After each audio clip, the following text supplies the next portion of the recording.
Kasus dugaan keracunan massal dalam program makan bergizi gratis di Jakarta Timur seharusnya menjadi tamparan keras bagi pemerintah. Karena ini bukan sekadar insiden biasa. Sebanyak 252 siswa mengalami gejala keracunan setelah mengonsumsi makanan dari dapur SPPG. Dan yang mengejutkan, DPR sendiri mengakui masih lemahnya sistem pengawasan Badan Gizi Nasional. Artinya apa? Program sebesar ini ternyata berjalan lebih cepat dibanding kesiapan sistem pengamanannya. Ini yang sejak awal dikhawatirkan banyak pihak. Ketika proyek besar dipaksa berjalan demi target politik dan pencitraan, aspek kualitas sering dikorbankan. Padahal program makanan massal bukan sekadar membagikan nasi dan lauk pauk.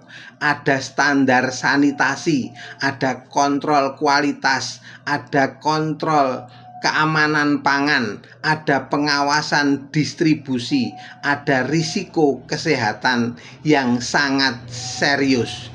Namun faktanya DPR menyebut BGN bahkan belum optimal menggandeng BPOM dalam pengawasan pangan.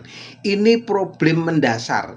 Bagaimana mungkin program nasional yang menyangkut konsumsi jutaan anak dijalankan tanpa sistem pengawasan terpadu yang benar-benar kuat?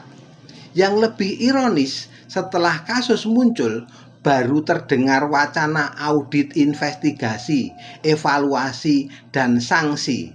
Seharusnya pengawasan ketat hadir sebelum korban berjatuhan, bukan setelah kasus viral. Publik tentu mendukung tujuan baik pemerintah dalam pemberian gizi bagi anak-anak. Tetapi tujuan baik tidak cukup jika pelaksanaannya amburadul. Karena dalam pemerintahan, niat baik tanpa kesiapan sering berubah menjadi bencana. Kasus ini harus menjadi peringatan. Jangan jadikan program rakyat sekadar alat pencitraan kekuasaan. Sebab ketika yang dipertaruhkan adalah kesehatan anak-anak, pemerintah tidak punya hak untuk ceroboh.